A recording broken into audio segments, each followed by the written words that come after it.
வணக்கம் நண்பர்களே, சிபிஎல்லின் சிந்தனை களத்திற்கு உங்களை மகிழ்வோடு வரவேற்கின்றேன். தினம் ஒரு திரவியம் மனதுக்கும் உடலுக்கும். நம்முடைய மருத்துவர்கள், செவிலியர்கள், சமையல்காரர்கள், பொருளை கண்டுபிடிக்கின்ற கண்டுபிடிப்பாளர்கள், உற்பத்தியாளர்கள், தொழில் முனைவோர்கள், வியாபாரம் வணிகம் செய்பவர்கள், ஒரு ஆசிரியர், அலுவலகத்தில் பணியாற்றுகிறவர்கள், ஒரு கொள்கை முடிவை எடுக்கக்கூடிய அரசு அதிகாரிகள், இவர்கள் எல்லோரிடத்திலும் ஒரு பெரிய மகத்துவம் இருக்கிறது. என்ன அப்படின்னு சொன்னா, இவங்க எல்லாரும் அந்த செயலை செய்வதற்கு முன் வரும் பொழுது, ஐயோ இது செஞ்சா தப்பாயிடுமோ அப்படின்னு ஒரு சின்ன ஒரு பேக் அடிச்சாங்கன்னா அந்த செயல் செய்யவே முடியாது, அது வெளிவராது. நம்முடைய உலகத்தில் கார்கள் அதிகமாக பயன்படுத்தி கொண்டிருக்கிறோம் இல்லையா? எல்லாரும் எங்க போனாலும் கார்ல போறதுன்னா எல்லாருக்கும் ரொம்ப சந்தோஷம். ஆனா அந்த கார்கள் உற்பத்தியை உலகமயமாக்கிய ஒரு மிகப்பெரிய மேதை இருக்கிறார். அவர் என்ன? ஹென்றி ஃபோர்ட் அவர்கள். ஹென்றி ஃபோர்ட் அவர்கள் தங்களுடைய வாழ்க்கையில பின்பற்றிய ஒரு சில விஷயங்கள்ல இது ஒண்ணு.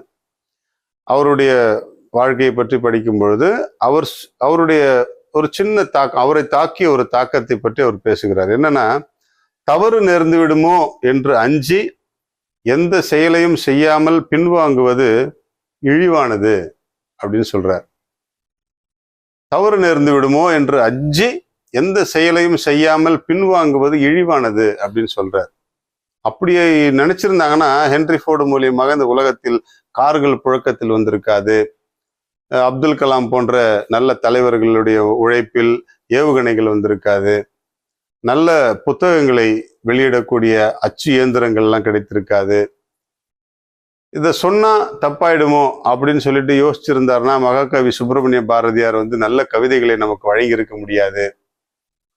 இதை செய்தா என்ன நினைக்குமோ அப்படின்னு நினைச்சிட்டு உலகம் என்ன நினைக்குமோன்னு சொல்லி பயந்திருந்தா நமக்கு நல்ல சமையல் பொருட்கள், இனிப்பு பண்டங்கள் இவையெல்லாம் கிடைத்திருக்காது. கொஞ்சம் சிந்தித்து பார்ப்போம். எந்த செயலை செய்வதானாலும் தப்பாயிடுமோ அப்படின்ற ஒரு பயத்தோடு செஞ்சோம்னா அதுல முழுமை கிடைக்காது, வெற்றியும் கிடைக்காது. அது இழிவானதாக மாறிவிடும். எனவே நாம் செய்கின்ற செயல்கள் நல்லவையாக பலருக்கும் பயன் தரக்கூடியதாக இருக்கும் அப்படின்ற நம்பிக்கையோடு நாம் செய்வோம். அப்பொழுது அந்த செயல்கள் எல்லாம் நன்றாக எல்லோருக்கும் பலன் தரக்கூடியதாக அமையும். எந்த விதமான அச்சத்தோடும் தயக்கத்தோடும் ஒரு செயலை நாம் தொடங்க வேண்டாம், செய்ய வேண்டாம். அப்படி செய்ய முன்வரும் பொழுது அந்த செயல் வெற்றி அடையாமல் தோல்வியில் சென்று முடிந்துவிடும். நம்முடைய பிள்ளைகள் அடுத்த கட்டத்திற்கு செல்கிறார்கள். கல்லூரிக்கும் படிப்பிற்கும், படிப்பை முடித்தவர்கள் வேலைக்கும் செல்கிறார்கள். அவர்களிடத்தில் இதை சொல்லுவோம்.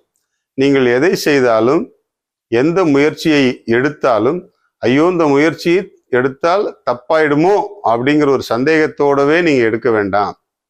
நல்லதாக நன்மையில்தான் முடியும் என்கின்ற நம்பிக்கையோடு அந்த முயற்சியை எடுங்கள், அந்த செயலில் ஈடுபடுங்கள். அது உங்களுக்கு வெற்றியை தரும் என்று நம்முடைய பிள்ளைகளை உற்சாகப்படுத்தி ஊக்கப்படுத்தி அடுத்த கட்டத்திற்கு நாம் முன்னெடுக்க செய்வோம். வாழ்க மகிழ்வுடன். இன்றைக்கு அருகம்புல் நம்முடைய சருமம், முடி இவற்றையெல்லாம் அழகாக பாதுகாக்கிறது.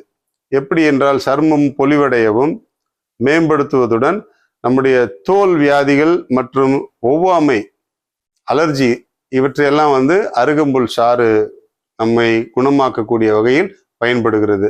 எனவே இந்த வெயில் காலத்தில் நிறைய ஸ்கின் ப்ராப்ளம்லாம் நிறைய வரும் இல்லையா?